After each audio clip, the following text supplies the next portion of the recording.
प्रिय संस्कृत मित्राणि नमः संस्कृता। सानिध्य साहित्य यूट्यूब के ऑनलाइन इस चैनल पे आप सभी मित्रों का हार्दिक स्वागत अभिनंदन करते हैं। कुल मिला जुला कर आप लोगों 19 लोग इस हमारे चैनल से जुटे हुए हैं। आप सबका तहे दिल से आभार व्यक्त करते हैं। हम वाचन कर रहे हैं इस चैनल पे महाकवि कालिदास द्वारा विरचित मेघदूत खंड काव्य।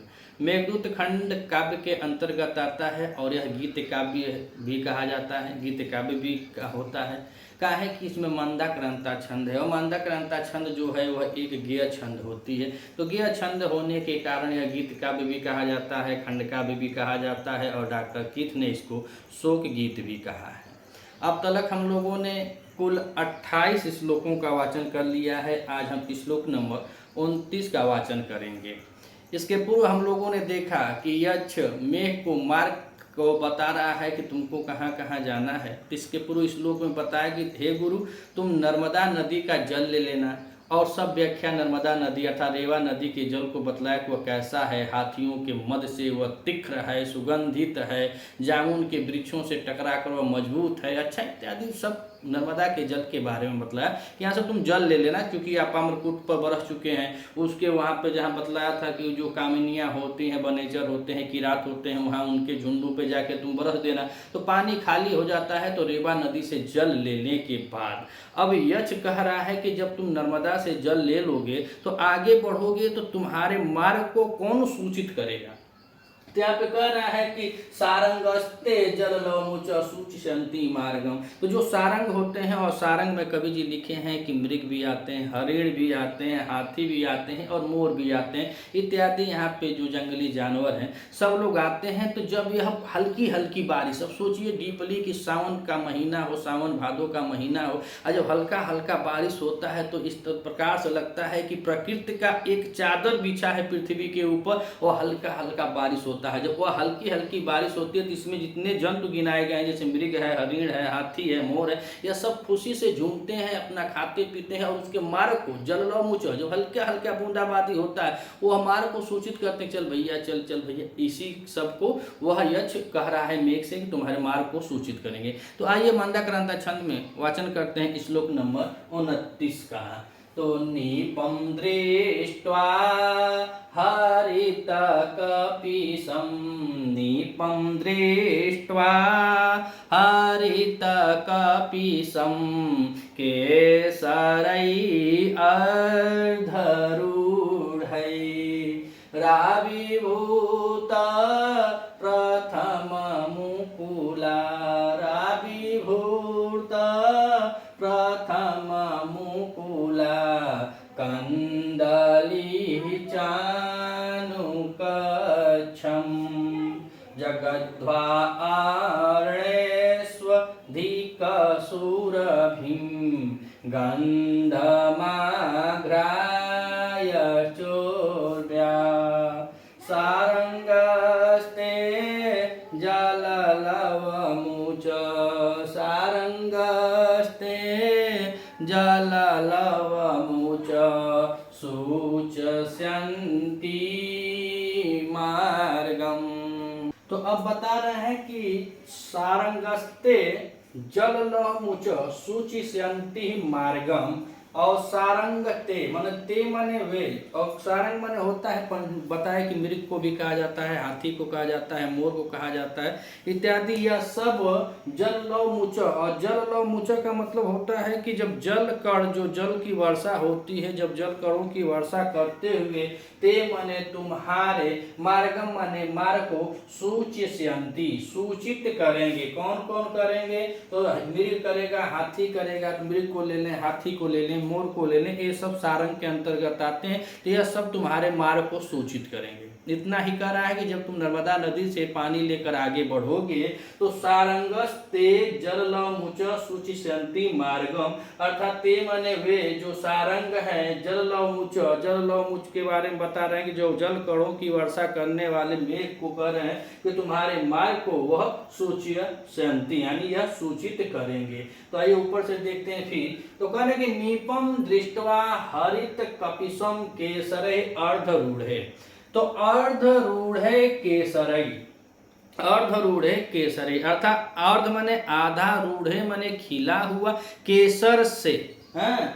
तो अर्धरूढ़ यानी केसर के समान नहीं, केसर से जो केसर होते हैं तो उसके कह रहा है कि अर्ध माने आधे, अरूढ़े जो अर्धरूढ़े हुए हैं, जो आधे उगे हुए हैं केसर, केसर से हरित कपिसम, हरित माने हरा और कपिसम माने पीला होता है। और कौन होता है तो कहें नीपम, जो नीपम जो कदम जो होता है तो कदम के पुष्प जो होते हैं वह थोड़ा हरे होते हैं और थोड़ा पीले होते हैं। और कैसे होते हैं तो कह रहा कि अर्धरूढ़े, जब तुम जाओगे बारिश का महीना होगा, जब मेघ बरसता है, आप अक्सर देखे होंगे रोडों पे जो कदम होता है या गोल गोल होता है वो हरे और पीले कलर में होता है। और जब बारिश आती है तो बारिश के महीने में उसका फूल निकलता है, फल होता है, गोल गोल होता है, उसी को यह कह रहा है कि अर्धरूढ़े आधे खिले हुए केसर से हरित कपिसम, हरे और कपिसम माने पीले रंग का, नीपम माने कदम के पुष्पों यानी कि कदम के पुष्पों को दृष्टवा माने देखकर, दृष्टवा माने देखकर। तो आधे उगे हुए केसर से हरित माने हरे और पीले, नीपम माने कदम के पुष्पों को देखकर। और आगे बता रहे हैं कि अनुकच्छम, अनुकच्छम, अनुकच्छम मतलब होता है दलदला भाग, जो दलदला हो, जहाँ पे ज्यादा आर्द्रता हो, जहाँ की जमीन नमी हो, उस नमी के युक्त जमीन को कह रहे हैं कि अनुकच्छम। अनुकच्छम मतलब होता है दलदला, और दलदले को कह रहे हैं कि जल दलदलों में आगे कहें कि आविर्भूत प्रथम मुकुला, आविर्भूत प्रथम मुकुला अर्थात दलदलों में प्रथम बार आविर्भूत अर्थात प्रथम बार प्रकट हुई या उगी हुई कंदली यानी केलियां। आगे करें जगतध्वा मतलब खा करके।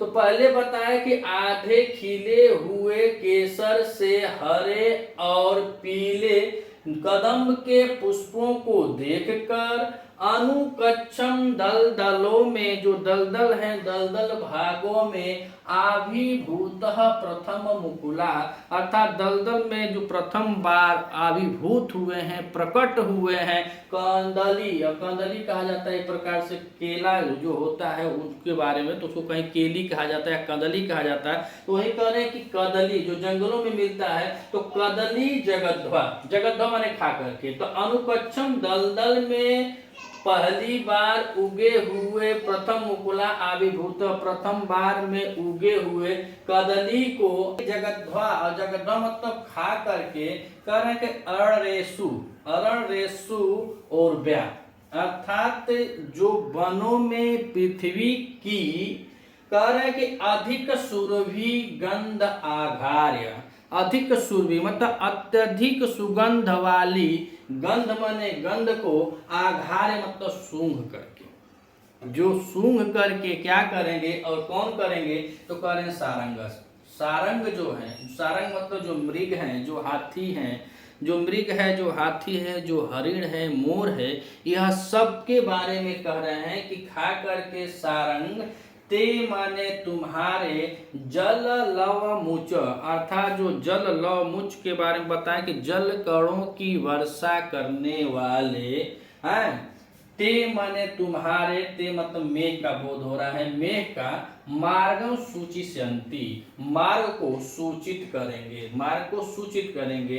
तो पहले लाइन में बताया कि अर्ध उठे हुए केसर जो है हरे और पीले कलर के उनको, और उसके बाद बता रहे हैं कि दलदल में उगी हुई कदली के प्रथम मुकुला में पहली बार निकली हुई कली को खा करके वनों में चौव्या माने औरव्या कर रहे हैं पृथ्वी की अधिक सुगंधित गंध को सूंघ कर या उसको बताने वाले सूंघ कर जो हरिण हैं वह जल कणों की वर्षा करने वाले ते माने तुम्हारे मार्ग को सूचित करेंगे। तो आइए एक बार और देखते हैं कि नीपम दृष्ट्वा हरित कपिसम केसरै अर्धरूढ़े। तो कह रहे कि आधे उगे हुए, रूढ़े में इसमें देखें तो यहाँ पे रूह धातु है। कौन सी धातु है तो रूह धातु है, और रूह धातु के साथ इसमें कत प्रत्यय लगा हुआ है तो बना है रूढ़े। तो कह रहे हैं कि अर्ध रूढ़े, आधे रूढ़ माने रूह जो होता है वो उगे में आता है कि आधे उगे हुए, केसर माने केसर से, हरित माने हरा, हरित माने हरा, और कपिसा मतलब पीला, हरे और पीले, नीपम, और नीपम माने कदम के पुष्प को कह रहे हैं कि कदम के पुष्प को दृष्टवा, अदृष्टवा माने देख कर, दृष्टवा को देखा जाए इसमें दृश्य धातु है और दृश्य धातु के साथ इसमें कत्वा प्रत्यय किया गया है तो शब्द बना है दृष्टवा, दृश्य धातु के साथ कत्वा प्रत्यय। तो कह रहे कि आधे उगे हुए केसर से हरे और पीले, नीपम माने कदम के पुष्पों को देखकर, अनुकच्छम, अनुकच्छम मतलब दलदल में, जो दलदल सी जमीन होती है उसके बारे में कह रहे हैं कि अनुकच्छम, अनुकच्छम आविभूतः प्रथम मुकुला, दलदल में उगी हुई प्रथम बार जो नाजुक कलियां हैं, जो उगने वाली कलियों है किसकी, कंदली, कदली, जो केलियों की कलियां हैं नाजुक नाजुक, उनको जगद्धा माने खा करके, उनको खा करके कह रहे हैं कि अरड़ेसु, जो वन में रहते हैं। तो जगद्धा को देखे तो इसमें जद है और जद के साथ इसमें भी कत्वा प्रत्यय लगा हुआ है तो शब्द बना है जद ने अर्ध है, माफ कीजिए यहाँ पे अर्ध के साथ है, अर्ध के साथ कत्वा प्रत्यय लगा हुआ तो शब्द बना है जगद्ध्वा। तो जगद्ध्वा अरड़ेषु अधिकम सुरभि गंधम आघार्य, गंधम आघार्य चोरब्या, अर्थात इन कदलियों को खा करके वनों में, उर्व्या माने पृथ्वी की, अधिक माने अधिक, सुरभि माने सुगंध को, गंधम आघार्य अर्थात उस सुगंध को सूंघ करके, भाप करके, यानी उस सुगंध वाली जब गंध है उसको सूंघ करके, सारंगस्त, सारंगस्त जो सारंग हैं, जो मृग हैं, जो हाथी हैं, जो हरिण हैं, वह सब क्या करेंगे तो कह रहे हैं कि जल लवमुच, जल लवमुच, जल कणों से, यानी कि जो जलकण है वह जल कण की वर्षा करने वाले, हे मेघ ते मार्गम सूचिष्यन्ति, तुम्हारे मार्ग को वह सब सूचित करेंगे।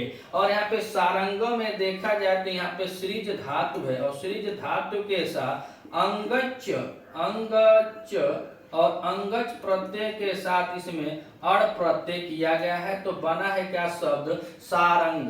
और उसके बाद जल लव मुच, जल लव मुच को देखें तो जल है और जल के साथ लव है और लव के साथ मुच और मुच के साथ इसमें देखें इसमें क्यूप प्रत्यय लगा हुआ है, क्यूप प्रत्यय लगा हुआ है। तो कह रहे हैं कि ते मार्गम, ते माने मेघ के मार्ग को सूचिष्यन्ति, और सूचिष्यन्ति को हम देखें तो इसमें सूच धातु है और सूच धातु के साथ यहाँ पे सूच धातु है और सूच धातु के साथ यहाँ पे ऋच प्रत्यय है और ऋच प्रत्यय करने के बाद यह लिट लगा प्रथम पुरुष, प्रथम पुरुष बहुवचन की क्रिया लगी हुई है, बहुवचन की क्रिया लगी है किसमें सूचिष्यन्ति में, कारण कि यहाँ सारंगस्थ है तो यहाँ पे भी बहुवचन कह रहे हैं कि ते मार्गम सूचिष्यन्ति, तुम्हारे मार्ग को वे सब सूचित करेंगे। कौन लोग, जो वहाँ के जंगली जानवर हैं, जो अर्ध केसरे रूढ़े हरित कपिसम पुष्पों को देख करके दलदल में प्रथम बार उगी हुई कदली के केलियों को खा करके और पृथ्वी वनों में पृथ्वी चौव्या कर पृथ्वी के अधिक सुरभि सुगंध को ग्रहण करके सूंघ करके जल लमुच जलकण को बरसाने वाले तुम्हारे मार्ग को वह सब सूचित करेंगे। अगर आप इस चैनल पर नए हैं तो चैनल को सब्सक्राइब कीजिएगा। वीडियो अगर आपको अच्छी लगे तो अपने मित्रों तक अधिक से अधिक शेयर कीजिएगा। यूपीटीजीटी के संपूर्ण ग्रंथों का एक एक श्लोक प्रतिदिन चैनल पे अपलोड किया जाता है। आप नए हैं तो चैनल को सब्सक्राइब कीजिए। मिलते हैं अगले वीडियो में, तब तक के लिए नमः संस्कृता।